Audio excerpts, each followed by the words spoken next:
What does my latest first-round mock draft look like in the second half of picks from 17 to 32, and what does that mean for fantasy football with what these teams are thinking while on the clock ahead of April 28th?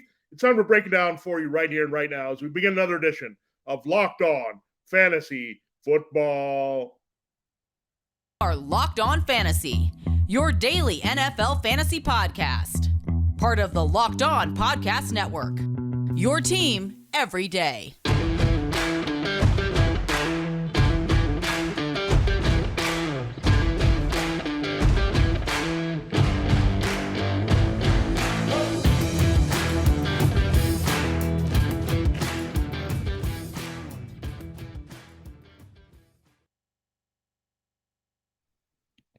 Greetings, everyone, and welcome to another edition of the Locked On Fantasy Football Podcast. As usual, I'm your host, Vinnie Iyer. When I'm doing this, I'm writing about NFL and fantasy football for sportingnews.com. Check out my latest mock draft. It is the biggest one. They're my 7-rounder. It's the only 7-rounder I do. It's an exercise in trying to figure out what all of these teams are going to do over the course of 3 days. Again, starting on April 28th here. And we did break down the first half of the first round. Now we're going to do the back half here. And then we will follow that. We'll split the second round in half and do that in 2 shows, as well as the third round. So those are the key picks, day 1 and day 2 here to look at that could have some impact. We know that there's always a chance for some surprise value there that can come up at any point here. So looking at this, you look at the most impactful players, however, they're taken in the first 3 rounds when it comes to fantasy football. So we'll break that down for you here. 17 through 32 we'll take. If you missed 1 through 16 and our couple quarterbacks coming off the board there, check it out on our previous show, as well as the 2 top wide receivers. So we're going to have more action on that front in the passing game here in the second half of the first round. Thanks for making Locked On Fantasy Football your first listen every day. We're free and available for you on all platforms. All right, let's dive right into what we have here at number 17. The Chargers have pretty much tied this team to this guy for a long time. It's Jordan Davis, the beefy defensive tackle out of Georgia. So the middle of that defense, he dominated. He's pretty much a run stuffer. People have complained about that, where what else he's going to give you? Is he going to get to the quarterback? What effort are you going to get? Jordan Davis dominated a lot of games, and he's going to be a linchpin against the run. And that's what the Chargers need most here. They got Sebastian Joseph Day in free agency, as well as making the deal for Khalil Mack and J.C. Jackson. So they're serious about filling all their defensive holes. Jordan Davis would fill a big gap there, really help their linebackers, Kenneth Murray and the like, clean up and fill against the run. It's going to be pretty big because the Chargers otherwise are a spectacular team. They could make things happen now with their pass defense. You have a good combination up front with Joey Bosa and Khalil Mack. You have J.C. Jackson on the back end. So the Chargers should be a very impactful defensive unit and one that we look at as a pretty much regular starter in fantasy football. I think the schedule played into it a little bit to where you're going to have to worry about that as well, playing in the AFC West. But Chargers can put up some sacks and takeaways. The key is stopping the run, because then you can open the door for Justin Herbert to put up big leads here. The other team going to pass mode, and that's how you get the sacks, takeaways you want for fantasy football. So that's why stopping the run is really important, and an offshoot there to make plays against the pass. So Jordan Davis is the pick here at number 17. Let's go to number 18. Now, the Eagles reset their board a little bit. We talked about them possibly looking at a quarterback. There's a new rumor there to upgrade from Jalen Hurts. We gave them Kenny Pickett with their first pick here. Made the move with the Saints to get a pick next year, so they're down to 2 picks. The Saints have now 2 picks from 1 pick. Eagles, I have them taking Nakobe Dean at number 18. An IDP alert here for Nakobe Dean. Again, back-to-back Georgia guys off the board. This defense front here, front 7, was outstanding. This is the backbone of what Kirby Smart got done with the national champions. So looking at Nakobe Dean, very active playmaker, a little bit undersized, but Eagles did address this position a little bit with Hassan Reddick, but he's pretty much an edge rusher here. They also moved on from Alex Singleton, who went to the Broncos. So a bit of a void on the second level, anywhere you want to play. Dean and Jannard Avery really struggled there for the Eagles. So really a guy that can fly all over the field, make plays, rack up tackles, which we know is important for the IDP totals. I don't know if he's going to be a Fasaid Oluwakan in terms of those numbers. He set a record with those tackles last year, but he's going to get after it. He's going to be good in coverage and make some plays on the ball there, as well as be effective as a blitzer that people can't see coming at times, because his size and quickness actually help him a little bit there, playing off his speed, range, smarts here. So Nakobe Dean, a player to watch for sure for the Eagles in play for either that number 15 pick or this pick and number 18. At number 19, the Saints have two picks here. We gave them Garrett Wilson, the wide receiver from Ohio State, earlier to complement the other Ohio State wide receiver, Michael Thomas. But we know they also lost Terron Armstead, their longtime left tackle there. They've had another turnover at that key position. Ryan Ramczyk continues to hold down the fort at right tackle. Some people say this next player, Trevor Penning of Northern Iowa, is better suited for the right side, but I look at a 6'7" athlete. He looks like that classic small school guy that the Saints like to find at that position, going back to Jari Evans, and Armstead was also a little bit of a find there. So you look at the Saints, they have a very good scouting department with Mickey Loomis. They're really good at finding offensive line talent. So that's why, not only with the salary cap issues, but just knowing that it was very expensive to keep Armstead, they could let him walk. He ends up with the Dolphins here. But Trevor Penning can really shore things up and not only pass protect and help, but now their current quarterbacks, Jameis Winston and Andy Dalton, but be a big factor as well for Alvin Kamara and the running game with the size and strength. All right, at number 20, we have our first quarterback off the board in the second half of my first round. It's Desmond Ridder. Now, the Steelers are in the market here for an offensive lineman, but they need a quarterback. They cannot go in saying Mitchell Trubisky is our option, with Mason Rudolph being our backup here. Trubisky is a good bridge option and contingency if a rookie doesn't work out. But I look at Desmond Ridder, and Trubisky's skill set should say that Ridder should be in play here, except with Ridder, you have a guy that played a lot more college football. Remember, Trubisky just had like a meteoric rise in a short period of time, starting from North Carolina, where you had Ridder established for a long time as the Bearcat starter there. Good leader, good runner, effective guy that can get the ball downfield. So Desmond Ridder, I really like here. And I think he also has a mindset to sit with Mike Tomlin to be a good leadership asset, give you some extra dimension with the running. And if you protect him, and they did work on their offensive line quite a bit here. They got Mason Cole for center. They brought back Chukwuma Okorafor at right tackle. So there's some things the Steelers did do.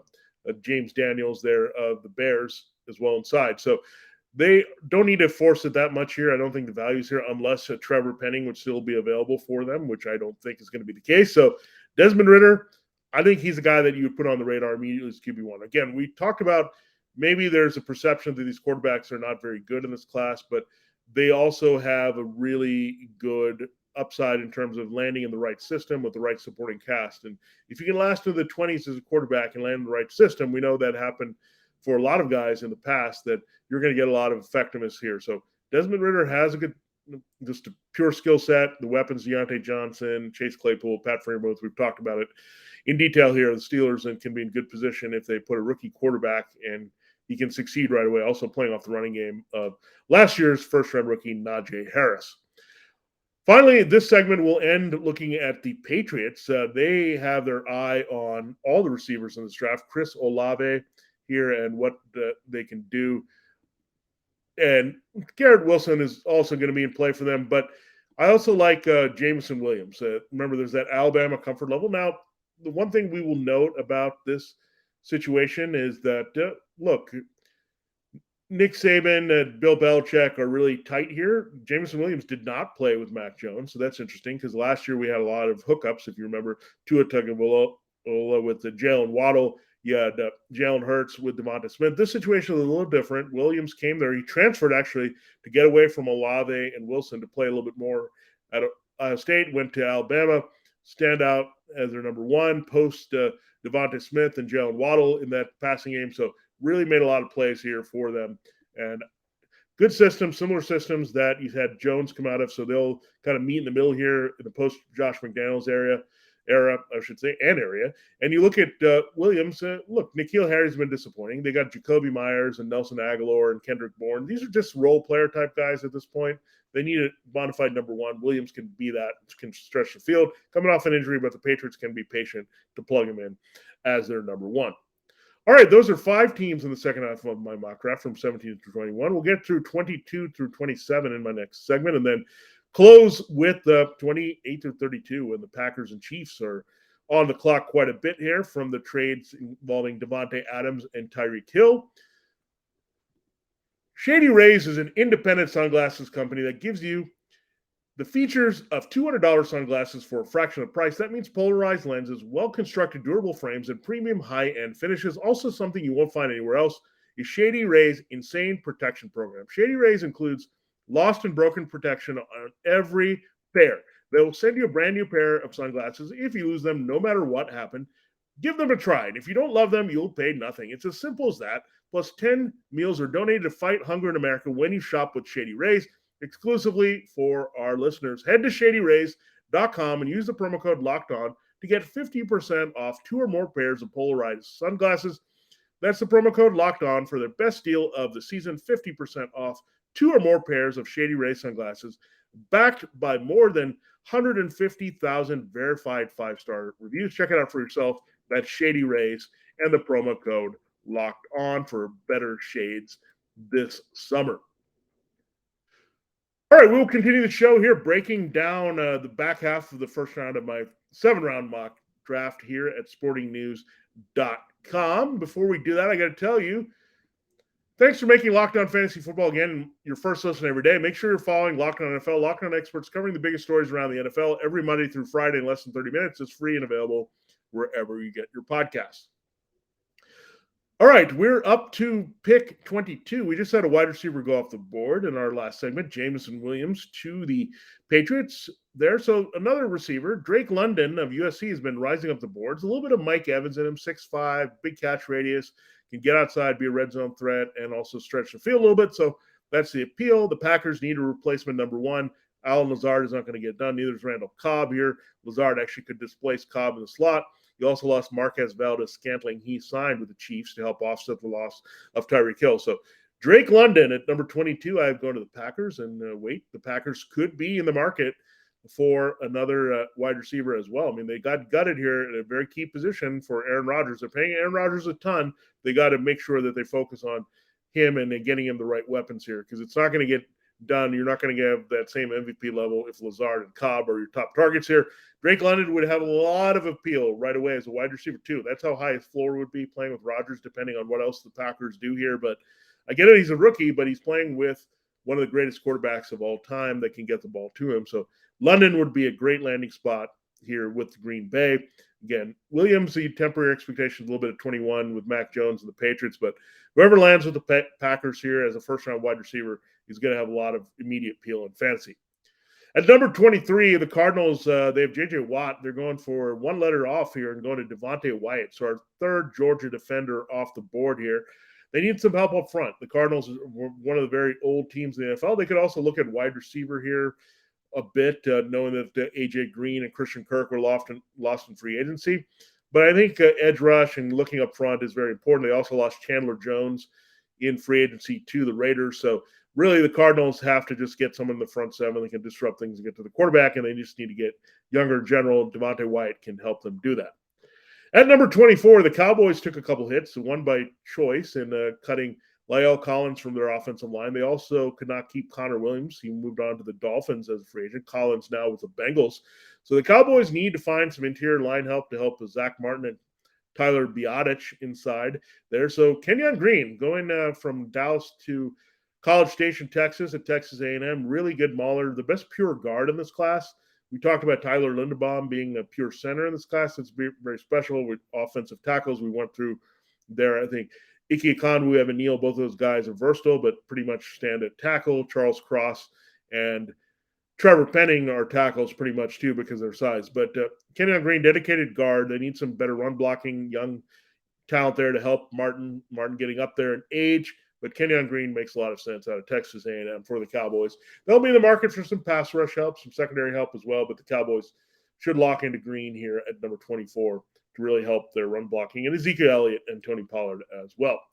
At number 12 or 25, we have Bills on the clock, and Trent McDuffie is the player I've tied to them for quite a while. So we had Jordan Davis. We started out the draft talking about him at number 17 to the Chargers. That's been pretty consistent for me.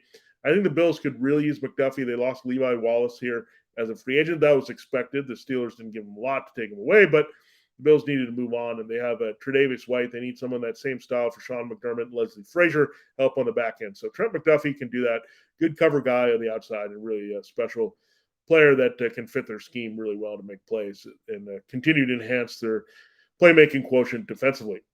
At number 26 is the Titans with David Ojabo. He's a edge rusher from Michigan. He's dropped a little bit because of that Achilles injuries that he suffered at his pro day working out at Ann Arbor here. So unfortunate for him, but I still think he has great value when you look at the pure pass rushing talent that he carries here. So Ojabo still will land in the first round for a team that can stash him. The Titans have had that history here with Harold Landry. They just re-upped him as an edge rusher, very productive first-round pick. And he also had Jeffrey Simmons, who's really emerged. There were some questions with his off-field stuff and injury and all that, but they stayed patient, stashed him, and he ended up being a key figure on the top of their defensive line, really helping against the run. So Jabo, they can be patient with as he develops into a nice complement to Landry.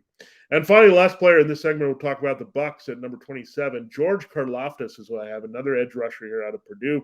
Some freakish qualities also out of the Big Ten. Enjoying Jabo has again, high motor, relentless, getting after the quarterback, variety of moves. He just has to kind of harness them and make them more consistent here to be effective for Tampa. But definitely liking Karlaftis there as a kind of a contingency here. You have Shaquille Barrett, but they got gutted there without Jason Pierre-Paul getting a little bit older there. So the Bucs need to develop a young pass rusher for Todd Bowles, their new defensive-minded head coach, replacing Bruce Arians. So George Karlaftis at number 27 makes sense. All right, we will get into a few more offensive skill players there in our final segment as we break down 28-32, the Packers picking there because of that trade with the Raiders for Davante Adams all the way through the Lions at 32, picking again with that trade for Matthew Stafford last year in the books. It is that time of year where it can be hard to stick to our New Year's resolutions, but Built Bar is going to help you fight through them, and I'm just fine because of Built Bar. You don't have to give up chocolate or anything on that you think is unhealthy because Built Bar is going to bring you something that's absolutely delicious and healthy. Have you tried the Puffs? You haven't? You're trying it and going to be missing out on one of Built Bar's best tasting bars. Puffs are the first ever protein-infused marshmallow. They're fluffy, they're marshmallowy. They're not just a protein bar. They're a treat, and they're covered in 100% real chocolate. Puffs are a fan favorite with some incredible flavors. Yummy cinnamon churro, coconut marshmallow, banana cream pie. So good. These are going to be your favorites. All Built Bars are covered in 100% real chocolate, Puffs included. That's right, 100% real chocolate, low calorie, high protein. Replace your candy bars with these. They're better. Typically, candy bar can be anywhere from 200 to 300 calories, pack a lot of bad things for you. 30 grams of sugar, dozens of net carbs. Just check out the macros in a typical Built Bar. 130 calories, only 4 grams sugar, only 4 grams net carbs, and 17 grams of protein. You'll be blown away by these numbers here. Mint brownie, coconut almond. You've seen the classic flavors. They got a lot of good flavors to choose from. And they're always coming out with new flavors. Just a couple months ago, they had white chocolate cookies and cream. That was delicious. So they're always going to come out with new flavors. You got to check it out at Built.com. At Built Bar, they're all about the taste. They make it taste delicious first and figure out how to make it healthy. And I don't know how they do it, but they pull it off every time. Go to Built.com, use the promo code LOCK15, get 15% off your order. Use the promo code LOCK15 for 15% off at Built.com. All right, it's time to close the show here, looking at my final 5 picks of the first round of my 7-round mock draft. Again, don't forget, we will turn our attention to the second round. We'll do the same thing, break it up into 2 shows for you, first half and second half. We're in the flow, trying to give you as much information as possible about what teams are thinking and the value of these players. At number 28, a good value for the Packers is Jahan Dotson, a field-stretching wide receiver out of Penn State, and that makes a lot of sense. When you add Drake London to kind of replace Davante Adams, you had Dotson to upgrade over Marquez Valdes-Scantling. Now you're in business all of a sudden if you're Aaron Rodgers. So all that concern we have with that Adams kind of goes away with London and Dotson in the mix. So I really like Dotson as a vertical threat. That's what you're going to get. He has been tied to the Bucs before, but I think they're okay at wide receiver. He could also be in play for the Chiefs. They're 1 pick later. But I like Dotson a lot. I mean, I think he's pure in what he does. He's going to make the big plays, take the top off of the defense. The Packers need that here without MVS because, again, Lazard and Cobb are more slot options. Get your number 1 type that is big and can play on the outside, Drake London, get a guy with some versatility, but pretty much a home run hitter in Dotson. All right, let's go to our next pick, it is the Chiefs on the clock here twice, back-to-back here. So Chiefs, we know, moved Tyreek Hill. They got the first rounder from the Dolphins. The 49ers had given up that pick. So now the Dolphins do not pick here. And the Chiefs, looking at them, you have an opportunity to get a wide receiver. I know they did invest in Marquez Valdes-Scantling, speaking of him leaving the Packers, Juju Smith-Schuster. They still have Mecole Hardman, but I still think they need a kind of a number one receiver, the guy that's that big type there, because Juju is kind of a big slot here. MVS is a deep threat. You don't really have that maybe profiling number one who can complement Travis Kelce. So Treylon Burks of Arkansas. Now, some people are down on him because he didn't blow up the combine with the speed, but that's not exactly what the Chiefs need from him. I think they need some catch radius, some quickness, some after the catch ability, using his strength and speed here. That is good playing speed. He's not a burner, that he's not going to just take over games, flying past everyone and hitting home runs. But in terms of short to intermediate routes, some hybrid play as a running back, you're going to get that from Treylon Burks. So number 29, Chiefs could have a star as well that we could look at having an immediate impact, much like Drake London and Jahan Dotson with the Packers. The Chiefs up at number 30, I think it makes sense for them to go defense here if they're going to get offense and wide receiver. So Boye Mafe of Minnesota has really risen up boards. These three Big Ten freaks, David Ojabo, George Karlaftis, he's the third in this group that have been really establishing themselves. You just have to kind of polish his game quite a bit, but Boye Mafe can get after the quarterback. Frank Clark they're able to keep, but they need some help. They couldn't keep Melvin Ingram. Chris Jones needs some help as well in the situational pass rush at first. Mafe can provide that before rounding in a starter, maybe displacing Clark. All right, number 31, the pick here that I am going with is the Bengals, and you have Trey McBride. And this is a little bit of a surprise. The Bengals could look at offensive linemen, the best available there. They can look at help at other positions. So Zion Johnson of Boston College would make some sense here. Maybe go defense and look at a corner if that would be in play for them. But really, to me, McBride is a luxury pick, but not really. You're the Super Bowl runners up here, the AFC champions. You lose C.J. Uzomah there in free agency. You're down to Drew Sample and Hayden Hurst as your top tight ends. Hayden Hurst signed from the Falcons. So really, McBride can give you a little bit of everything, give you one more receiving element there to complement Jamar Chase, T. Higgins, and Tyler Boyd for this team. So really like Trey McBride. Some people have different players up top. Cade Otton of Washington as the top tight end. I really like Jalen Weidermeyer there of Texas A&M. You also have Greg Dulcich, kind of a move tight end that you can look at out of UCLA. So there's some options at this position, but I do like when I look at the complete skill set, can help you in the blocking game as well as getting down the seam. I have to go with Trey McBride and a little bit of luxury pick, but again, that's what you get. You get to do that if you've had two great off seasons in a row and try to keep your team at a high level with offensive scoring here in 2022. Finally, the last pick is the Lions pick of Devin Lloyd. He's a guy that could slip based on his position here. I think you look at Lloyd, he's not that much different from Nakobe Dean. And early in the process, he was looking like a top 10 pick. But again, linebacker is a hard thing to invest in really early because you can plug and play so many guys. We've seen that all throughout the offseason. So Devin Lloyd, however, with Kyle Hamilton, who was our number 2 overall pick, the Lions, they can make a lot of plays on the back end. I'm not saying we're going to look at Aaron Glenn's unit and say, hey, they have some fantasy football value, but it's definitely improving here as we speak as quickly as possible here with the team. Detroit has a plan here with Brad Holmes and Dan Campbell and Glenn trying to rebuild both sides of the ball. I think they look pretty good at the offensive line skill positions as we talked about, but they need more active playmakers on defense, and Devin Lloyd would fit the bill here on the second level for Detroit. All right, there you have it. There's a look at the end of my first round mock draft. That's up there at sportingnews.com. You can read plenty more there on the website. Thanks for making Locked On Fantasy Football your first listen every day. Don't forget, we will start looking at the first half of my second round. So we'll go there to break it down for you from pick number 33 overall to number 48. Then we'll close looking at 49 to 64. So we'll do that looking at the rounds here in the draft that I have up, the mock draft. So we'll cover all 3 rounds over 6 shows. Don't you worry. We'll break it down and give you an idea of more prospects and what their value is on top of just what you're going to get from these teams when they're on the clock and what they're thinking about to upgrade their teams offensively and defensively. Now make your second listen Locked On NFL Draft. Ryan Tracy, former NFL cornerback, Eric Crocker, bring the NFL Draft to life every day with insight analysis on college football prospects and NFL front offices. It's free and available wherever you get your podcasts. For Locked On Fantasy Football, this has been Vinnie Iyer. Have a great day, and we'll see you tomorrow as we start breaking down the second round of my mock draft from a fantasy football perspective.